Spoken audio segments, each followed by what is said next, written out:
Je suis très content d'être là. Alors pourquoi ce titre? Je ne suis pas un expert d'immigration, ni de Baudin, en fait. Mais il se trouve qu'au moment où j'ai reçu l'invitation pour ce colloque, il y avait cette tragédie qui était en train de se passer dans la mer méditerranéenne, et dans cette île de Lampedusa, donc notamment dans ce moment-là, 400 migrants qui perdent la vie dans les eaux de la Méditerranée. Et là, je me suis posé une question qui était une question un peu italienne, c'est-à-dire comment comprendre ces présents, en fait, comment comprendre ces massacres qui, à l'énorme de Lampedusa, mais qui ne marque pas, pour Lampedusa ne marque pas seulement un épisode, c'est un événement de tous les jours, qui se passe très proche de nous, à nos frontières. Peut-on dire qu'il s'agit là d'une persécution? Peut-on dire qu'il y a dans ces massacres quelque chose de plus qu'un simple refoulement, un simple laisser mourir? Il y a quelque chose comme une volonté de persécution de l'autre, de l'étranger,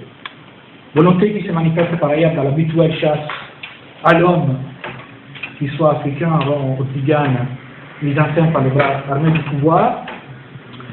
Il n'y a pas dans ces refoulements, dans cette expulsion continuelle de forces vives, des main-d'œuvre qui seraient à bon prix pour les économies européennes, quelque chose de profondément paradoxal vis-à-vis d'un pouvoir comme le vieux pouvoir qui était lui censé protéger, renforcer, améliorer la vie elle-même. Alors vous savez, c'est bien la question qui se pose beaucoup dans le fameux dernier cours de Faut défendre la société, dont on a beaucoup parlé ce matin, et dont par conséquent je ne vais pas parler. Et dans ces cours dans lesquels Foucault donc, a introduit les concepts de racisme comme quelque chose qui permet de faire les partages entre ce qui doit vivre et ce qui au contraire on abandonne à la mort. Mais avec le racisme, il introduit aussi quelque chose comme une décision, qui est la décision d'un souverain sur ses partages lui-même. Donc, de ce point de vue, c'est vrai que l'avènement de la biopolitique n'efface pas la question de la souveraineté chez Foucault. Alors, certainement, on l'a vu aujourd'hui, ce matin, avec l'exposé de Geoffroy, Foucault parle de couper la tête du roi, il refuse de faire une analyse du fonctionnement des pouvoirs dans les termes de la philosophie politique classique qui s'était concentrée sur le langage de l'État, sur le langage juridico-politique. Mais la question, c'est que cet avènement de la société de normalisation, donc la phase de régression du juridique que Foucault décrit avec l'entrée en scène de la norme, n'efface pas les institutions de justice, n'efface pas la loi, mais fait en sorte que ces lois fonctionnent de plus en plus comme des normes et déplace la fonction elle-même de la souveraineté qui intervient à ce moment où il faut rejeter dans la mort probable une certaine partie de la population afin de défendre la société. C'est-à-dire où il faut définir la frontière entre la vie qu'il faut améliorer et majorer avec les disciplines et ce qui, au contraire, représente absolument d'autres, donc la normale, l'étranger, l'autre race. Donc ce nouveau pouvoir bienveillant, peut-être de sollicitude qui est le vieux pouvoir, il n'est là, ce pouvoir souverain, qui est la prérogative de tracer cette limite externe, au-delà de laquelle il n'y a même plus de décret de mort, mais il y a cette sorte d'abandon silencieux qui fait que ce pouvoir lui-même souverain, qui était l'image du Merum Imperium dans l'âge classique, il est finalement un pouvoir muet, dont la décision n'apparaît même pas, dont la décision apparaît effacée, et il apparaît seulement comme cette sorte de visage caché de ce pouvoir de faire vivre et qui lui est complémentaire. Donc il apparaît seulement dans les interstices de ce vieux pouvoir qui doit améliorer la vie. Alors nous l'avons vu, à Lampedusa, le pouvoir souverain ressurgit dans la fonction la plus classique qui est celle de la défense des frontières, en faisant les partages entre ceux qui sont dedans et ceux qui sont à l'extérieur, entre les nationaux, les européens et les autres. Mais vous voyez très bien comment il apparaît en même temps comme un pouvoir par défaut, en fait. Un pouvoir qui est paradoxalement impuissant, incapable de sauver comme d'abandonner à la mort, incapable pratiquement de décision. De cette incapacité, ils sont un exemple, le nombreux appels du gouvernement italien à l'Europe pour pouvoir décider, pour faire des décisions sur les migrants, des décisions qui ne sont jamais prises. La mission ambiguë qui s'appelle aujourd'hui Mare Nostrum, dont on ne sait toujours pas s'il est censé la sauver ou refouler. Et je pense qu'en fait, ce qui fait problème ici pour postuler l'existence du dispositif de persécution, c'est bien cette sorte d'impuissance du pouvoir souverain, en fait.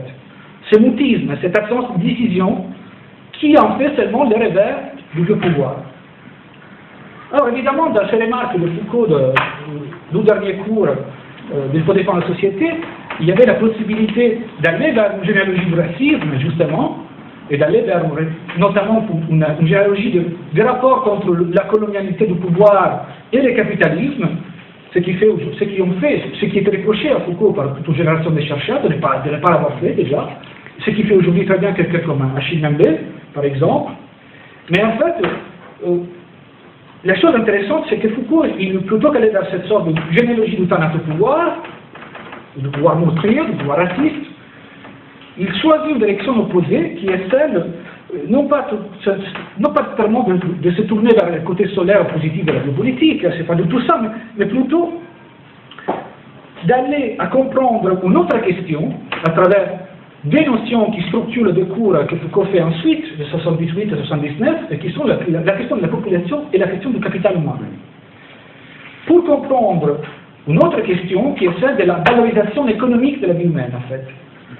Or, cette question ne doute pas, me semble-t-il, la question de la souveraineté, ni celle du temps de pouvoir, liée à l'exercice du libéralisme notamment, mais je voudrais au contraire souvenir qu'il s'agit exactement, à l'inverse, de comprendre plus profondément quel est le lien entre les gouvernements des vivants et l'exposition à la mort des parties importantes de la population. Ou quel est le lien, finalement, entre plus tu la feras mourir, plus de ce fait tu vivras toi-même. Donc il s'agit de comprendre comment, dans la modernité, le partage entre ceux qui peuvent vivre et ceux qui doivent mourir passe par cette valorisation économique de l'existence humaine et finalement de la vie elle-même. Et alors je vais faire une très longue une histoire en quelques étapes, hein, parce que ça me rendrait énormément de temps, mais je voudrais que cette question de la valorisation économique de la vie permet justement à cela de parler de l'État et de la fonction souveraine, tout en passant par son extérieur, c'est-à-dire en faisant vraiment le travail qui cherche de mettre en place avec la notion de gouvernementalité, non pas dire qu'il n'y a pas de pouvoir dans l'État, évidemment qu'il y a beaucoup de pouvoir dans l'État, mais en fait ce pouvoir on va l'aborder par les travers, en fait, en passant, comme le dit Foucault, en dehors. Et en effet, que la question de la décision souveraine sur la valorisation économique de la vie ne soit pas expulsable comme ça, on le voit très bien si on prend justement le nom de Jean Bodin, qui non seulement est le premier théoricien connu comme le grand théoricien de la souveraineté, mais aussi c'est le premier nom que vous trouverez dans tous les manuels de démo-économie pour son adage fameux « il n'y a de richesse que d'or ». C'est qui fait en sorte que beaucoup d'historiens ont cherché chez lui le début de l'approche démo-économique à la population. Alors évidemment, il s'agit d'anachronisme, parce qu'il faut plutôt replacer l'affirmation de Bodin dans la continuité des considérations politiques relatives à la doctrine de la souveraineté absolue, entendu donc une force de cohésion, hein, sans laquelle la communauté politique se dissoudrait complètement. Si on lit en effet par entier les fameux passages, on voit très bien que finalement ce grand nombre des hommes que Bodin prêche, ça sert à quoi? Ça sert à conserver l'équilibre de la communauté politique, c'est-à-dire qu'un grand nombre empêche la bipolarisation des conflits à l'intérieur de la communauté et permet de garder en fait la hiérarchie à l'intérieur de cette communauté politique. Donc il assure, si vous voulez, la juste balance entre les factions à l'intérieur de l'État. Agir politiquement, ça signifie maintenir un équilibre entre des parties incommensurables. Par exemple, justement sur la question de la sorcellerie, on a cherché toujours chez Bodin, dans sa fameuse condamnation à la sorcellerie, l'étude de l'affirmation du capitalisme moderne, les sorcières étant des avorteuses, car il s'agissait d'arrêter les freins de la démographie pour pouvoir fournir au capital la main-d'œuvre dont il avait besoin. Mais cette explication démo-économique ne prend justement pas en compte la spécificité, au mieux l'absence du problème de la natalité dans la pensée de l'époque, car, même si ça peut paraître étrange, le nombre des hommes à ce moment-là, il ne peut pas dépendre de l'activité humaine, ça dépend de la décision divine. La fécondité, la taille idéale de la population, dérive beaucoup plus que de la volonté du souverain, de l'ordre divin auquel est naturel, que le gouvernement, en revanche, il doit rétablir continuellement. Donc la réalité manifestée par les nombres, c'est surtout un niveau plus profond de celui de l'action humaine. Les nombres des hommes témoignent de la sagesse divine, qui fonde le droit divin des rois, dans la doctrine absolutiste, et donc la porte sur la destinée de la République. C'est pourquoi on ne peut pas parler chez Baudin du populationnisme qu'on aura après, du 7e et 8e siècle. Mais ça permet justement de voir par rapport à quel paradigme le nouveau populationnisme et le biopouvoir se mettent en place dans les siècles suivants. Donc là, je rejoindrai Jacob en disant que la vraie problématique, c'est la théologico-politique. En fait. C'est comment l'action humaine s'insère dans l'ordre divin et comment rétablir cet ordre. En revanche, vous voyez très bien comment se met en place au XVIIe siècle cette nouvelle idée que finalement la vie humaine a une valeur économique, on la voit notamment avec les mercantilistes, on la voit avec l'aritmétique politique en Angleterre qui influente, disons, des calculateurs de la valeur de la vie humaine, donc, parmi lesquels se signale William Petit, qui était vraiment fixé sur l'idée que finalement il faut aller calculer avec un prix la valeur de chaque homme sur le territoire d'Angleterre. Il faut attendre la problématisation plus fine du rapport entre production et reproduction, notamment dans les Lumières, et puis l'émergence du concept de population dans la pensée économique du libéralisme, et cette idée que plus on augmente les richesses, plus on augmente la population, et finalement, cette population et les richesses vont se relancer dans l'autre, dans une sorte de processus vertueux, où l'État intervient constamment, il intervient sur tous les circuits, donc pas du tout élimination aussi de l'action souveraine. Le souverain, il est là, en revanche, pour relancer continuellement ce processus. Et les points, c'est justement que dans ce parcours que Foucault il fait entre 78 et 79, il montre exactement le contraire, une interprétation un peu simpliste des pouvoirs, laissée pouvait se présupposer, c'est-à-dire que la construction de ce paradigme de valorisation de la vie humaine ne s'était pas en contradiction avec le développement de la souveraineté, mais plutôt dans les cas de développement des forces étatiques. Alors, ce qui caractérise aussi cette technologie du gouvernement classique pré-moderne, donc je parle jusqu'à la fin du XVIIIe siècle, c'est l'énorme circulation des hommes et des choses. Enfin, il faut comprendre qu'à ce moment-là, pour les États, la population, le nombre des hommes, c'est vraiment la richesse, en fait. Quels sont les meilleurs moyens de séduire les États voisins de la puissance et l'industrie nous font ombrage, se demande Tucker, à cause de l'immigration des protestants en Amérique. Essaient de forcer leurs sujets à rester chez eux en refusant de les recevoir et de les incorporer parmi nous, ou de les attirer chez nous par de bons traitements et les faisant jouer des avantages des autres citoyens. Donc, vous voyez comment, dans un régime gouvernemental, en fait, où les nombres et la force de l'État, pour des raisons de puissance militaire, pour des raisons de richesse économique et puis d'avantage fiscal, les États sont en fait en concurrence pour capter les flux d'immigration. Il s'agit de convaincre quelque part les travailleurs à s'installer sur le territoire, les concepts lui-même du nombre des hommes sur un territoire étant pensés moins comme l'effet d'une dynamique endogène que le mouvement de population entre les frontières parmi les États. L'appartenance à l'État lui-même est pensée moins de l'étape de la naissance sur un territoire que dans le choix de l'adhésion, si vous voulez, à la communauté politique. Et c'est là qu'il s'établit, disons, le premier gros paradigme de valorisation de la vie humaine. Alors, qu'est-ce qui va changer à la fin du XVIIIe siècle et début du XIXe? Un nouveau modèle se met en place par rapport à ce modèle, disons, de l'époque classique, c'est-à-dire qu'on passe à la conceptualisation de la population comme agrégation d'individus finis sur un territoire, dont on peut calculer les régularités, les moyens, les variations dans le temps, et on biologise et on naturalise finalement ces concepts de population comme une collectivité stable, homogène, isolée de toute migration sur un territoire. Alors que les politiques populationnistes des siècles précédents donc cherchaient à capter les flux migratoires, les nouveaux modèles revoient désormais ce territoire fermé qui se forme en parallèle avec une nouvelle conception, si vous voulez, de la valeur, qui se fonde beaucoup plus sur la rareté que sur l'abondance. Alors ça, c'est un passage que Foucault, par exemple, décrit plutôt dans les mots et les choses, où il montre que finalement, la loi de rendement décroissant de Ricardo, par exemple, représente cette première formulation, une sorte de limite de la croissance économique, puisque la population augmente, on est obligé de mettre à profit des terres qui sont moins fertiles, et donc moins productives, ce qui implique une diminution des productions. Et dans cette idée de limitation, de rareté, dans cette idée que la rareté, finalement, fournit et fonde la possibilité de donner une valeur aux marchandises, l'on voit comment, à partir de ce moment, l'analyse de l'économie politique classique, le développement du capital semble être structurellement limité par l'exploitation des ressources. Toute la pensée, la nouvelle pensée des développements économiques qui se met en place à ce moment-là avec Malthus, se base finalement sur cette idée d'une limitation réciproque aux différentes sources de la valeur. En effet, l'image classique que vous en avez chez Malthus, c'est le conflit entre l'accroissement géométrique de la population et l'accroissement arithmétique des richesses qui entre toujours un débat et qui donc structure qui limite structurellement l'accroissement de la population. Et voyez comment à partir de ce moment où la population commence à être comprise comme une sorte d'animal sous un territoire, on assiste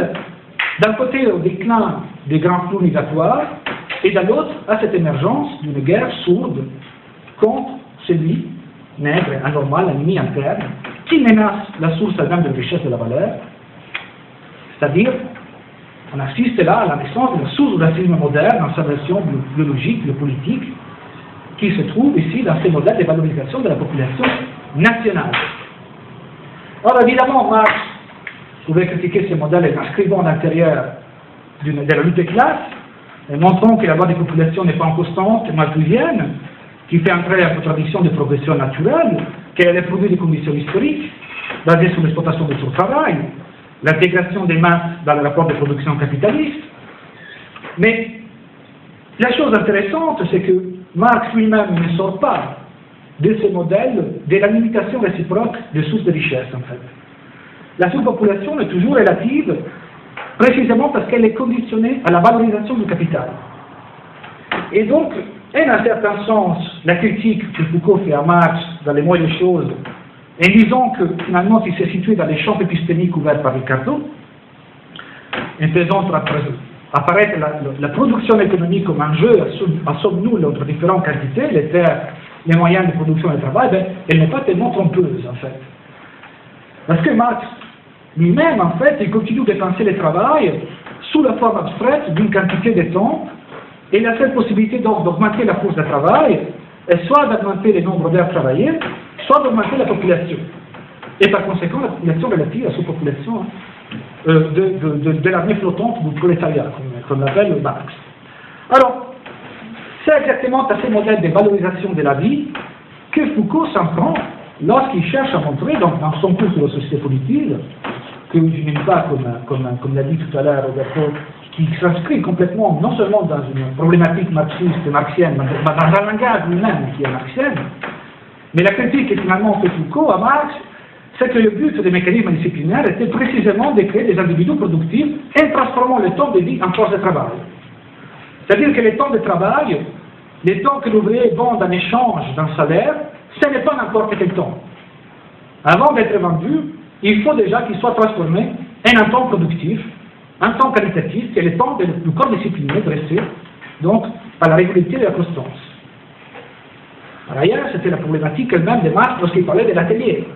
mais qui semble ne pas prendre en compte du moment où il décrit la circulation des mécanismes de capital à niveau macro. Hein. Donc, ce temps utile est ensuite quantifié au niveau de la population en tant que force de travail. Lorsque l'on se met donc au niveau des pratiques gouvernementales, comme l'a fait Foucault, on se rend compte que l'avènement du capitalisme impliquait non seulement le jeu de la terre du capital du travail, mais aussi la transformation du temps humain par une biopolitique, et que la vie qui est en jeu de la biopouvoir n'est pas du tout cette vie nous, mais n'importe quelle vie, hein, mais cette vie économiquement qualifiée. C'est la vie productive. Alors cette critique de Foucault à Marx doit se comprendre à partir du modèle lui-même de la généalogie, qui était celui précisément de révéler ce présent qui est le nôtre, avec son, comme le dit Foucault tout au long de ce cours 79, son coefficient de menace. Alors qu'est-ce que c'est ce coefficient de menace? Je pense que c'est le troisième paradigme de valorisation de la vie humaine qui surgit à la fin après la Deuxième Guerre mondiale, avec notamment les théories du capital humain. Deux économistes en particulier qui deviendront Nobel un peu plus tard, Howard Becker et Theodor Schultz, sont à l'origine de cette théorie du capital humain qui avait pour vocation précisément de s'opposer au paradigme de Ricardo et de Marx, donc au paradigme de la limitation de la valeur, hein, lorsqu'il prédisait justement que le plafonnement des salaires était un processus inévitable au nom du développement du capitalisme. Parce que la critique qu'ils font les néolibéraux américains, donc Becker et Schultz, comment se fait-il en revanche que la rémunération du travail n'a cessé d'augmenter tout au cours du XXe siècle? Eh bien, pour Schultz, par exemple, la haute rémunération du travail, donc la valeur absolue du temps humain, dépend fondamentalement de l'accroissement de la productivité, qui dérive à son tour d'un type particulier de croissance économique, qui ne se base pas, comme dans l'économie classique, sur l'exploitation des ressources naturelles, mais sur l'investissement dans l'homme. C'est ce que Schultz appelle la qualité de l'effort humain. En fait. C'est la thèse en toute somme banale, donc, du premier article de Schultz, qui s'appelle Investment in Human Capital, 1961, où il dit fondamentalement que le travail produit par une personne compétente, en productivité supérieure à n'importe quel travail, et qu'on peut mesurer cette productivité par la valeur des investissements en capital humain. Alors, qu'est-ce que c'est en effet ce capital humain? Eh bien, ce sont des compétences, c'est des skills, mais pas n'importe lesquelles, ce sont, selon Schultz, les aptitudes, les talents, les qualifications, les expériences accumulées par l'individu qui déterminent en partie sa capacité de travailler et de produire pour soi-même et pour les autres, mais dans la mesure et seulement dans la mesure où ils peuvent faire l'objet et être les produits d'un investissement délibéré. En bref, ce sont des compétences que je peux améliorer par des investissements ciblés. Alors, c'est dans ces travaux sur l'économie de la famille. Combien de temps j'ai encore? Je suis un très mauvais 10 minutes. dirigeant, on tient 10 minutes. Sur l'économie de la famille, que Gary Becker est arrivé à donner une définition un peu plus claire de ce qu'on appelle la qualité du capital humain. Les points de vue de Becker étant que la rationalité économique peut être élargie à n'importe quel choix, et notamment au choix sur le nombre d'enfants que font les familles, donc au niveau des travaux vraiment de microéconomie sur la famille, et qu'il analyse dans le même cadre celui de l'analyse des demandes sur les biens durables. C'est-à-dire qu'il y a une demande d'enfants comme il y a une demande d'une maison, d'une voiture, etc. La différence entre l'enfant et la maison tient au prix des investissements en temps et en argent dans le capital humain de l'enfant. C'est-à-dire que plus vos revenus sont élevés, plus le temps que vous dédiez à l'enfant est cher, plus le coût de l'enfant devra être élevé. Juste au moment où il faudra faire un arbitrage entre l'effet revenu et l'effet prix, qui peut avoir un effet négatif sur la fécondité. C'est la question, et c'est la solution au grand dilemme des années 60, c'est-à-dire pourquoi les riches ont moins d'enfants que les pauvres. En fait, notamment parce que pour maintenir des conditions optimales d'équilibre entre des biens de nature différentes, les parents choisissent de diminuer le nombre d'enfants pour accroître la consommation d'autres biens. Donc vous voyez comment les enfants font l'objet d'un choix concernant la manière dont sont allouées des ressources rares à des fins qui sont concurrents. Il faut choisir si investir dans la qualité de l'enfant ou se procurer des autres biens. Et cette qualité de l'enfant, qu'est-ce que c'est? Eh bien, c'est le capital humain. C'est-à-dire que l'enfant, cette qualité de l'enfant n'est rien d'autre que les paquets d'attributs qui peuvent être améliorés à travers les investissements en éducation, sur la santé, l'alimentation, etc. Alors, vous avez compris que là, on tient un raisonnement sur le capital humain qui peut être appliqué non seulement dans la relation de parents-enfants, mais peut être appliqué déjà dans la relation de travail, et puis surtout dans la relation de soi à soi. C'est-à-dire que si l'on prend au sérieux la théorie du capital humain, il n'y a plus vraiment de temps de distinction, par exemple, entre la vie privée et le temps de travail, car à la différence du temps de travail, que les salariés aliénés en échange d'un salaire, le capital humain est illiquide. C'est-à-dire que c'est quelque chose que le travailleur ne peut pas vendre, car il ne peut pas les détacher de lui-même, mais dont il peut vendre des services. Donc c'est le capital humain qui réalise, Schultz le dit très bien, le rêve néolibéral de créer une société de capitalistes. Je cite, c'est par la possession d'un capital humain individuel que les agents se transforment de plus en plus en capitalistes. Ils cherchent des appuis politiques garantissant la préservation des valeurs de ce capital. C'est-à-dire que les individus sont assimilés et conduits à se reconnaître comme des portefeuilles d'action, c'est la définition que donne Michel Ferrer, par exemple, des portefeuilles d'action compétences dont ils sont eux-mêmes à la fois les gestionnaires et les gestionnaires de référence. Cela veut dire que les transformations du marché, du travail, infléchissent, augmentent la valeur de mon portefeuille, et donc je suis conduit à réagir des conséquences. Chacun devient entrepreneur de soi-même, c'est-à-dire que chacun est conduit tout le temps à s'apprécier dans le double sens du terme, c'est-à-dire s'auto-évaluer et valoriser son capital humain. D'où la remarque de Foucault sur le fait que le capitalisme, le néolibéralisme ne définit pas une société de marchandisation, mais plutôt une société de concurrence dans laquelle les individus sont comme des entreprises qui sont en concurrence entre eux. Et c'est précisément dans la mesure où ils ont, dans tout l'intérêt de leur vie, c'est de complémenter les coûts de leur action compétence. Alors, de là aussi, de cette idée que je continue de valoriser mon capital humain tout au long de ma vie, l'importance croissante de l'éducation et de la formation, l'effacement progressif de la distinction entre formation initiale et continue, la prolifération des universités d'entreprise, l'entrée de la diffusion internationale du vocabulaire des compétences professionnelles qui vont se transférer du monde du travail au monde de l'éducation et qui permet avec des milliers d'études justement de l'OCDE pour mesurer quoi? Pour mesurer les compétences et les traduisons en valeur économique, encore une fois, de la vie humaine. Vous voyez comme ce concept de compétences impose en fait une restructuration du fait éducatif, mais aussi une nouvelle façon de concevoir sa propre vie. Car l'éducation était pensée une fois comme une introduction dans l'âge fort de la vie, l'âge de la maturité dans laquelle on aime, on travaille, etc., eh bien aujourd'hui, elle est devenue, elle est fondée sur cette croissance du capital humain qui commence dès l'âge, par exemple, de 3 ans, lorsqu'on a mesuré les compétences des enfants pour les accompagner tout au long de leur vie. La dimension contractuelle même du travail se base aujourd'hui sur l'effet, elle inclut cette dimension de relation pédagogique, disons, parce que les démantèlements de protection qui assuraient la condition des salariés, la précarisation des trajectoires professionnelles, c'est fait sur la base de ces pactes. Je peux te virer plus facilement, mais en même temps que je m'engage à te former, comme ça tu pourras te requalifier ailleurs. Donc plus on augmente la précarisation du travail, plus les individus sont en demande de formation, car ils ne savent qu'ils peuvent implémenter le capital humain seulement à travers l'éducation, mais virtuellement à l'infini. C'est ce qui fait dire encore une fois à Schultz que l'accroissement du stock du capital humain, c'est-à-dire ce qu'il appelle la valeur absolue de la population, représente la plus grande réussite de la croissance économique moderne. C'est parce qu'il y a là, dans l'homme, une source de valeur qui est virtuellement infinie. Alors, et qui permet donc de démentir l'idée que l'économie c'est un conflit de ressources rares.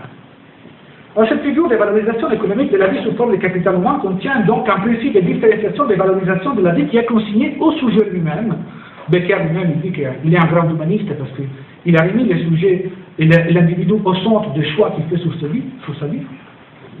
Lui-même, en fait, le sujet doit être toujours en mesure de faire les tri entre les compétences utiles et inutiles, de s'auto-évaluer continuellement,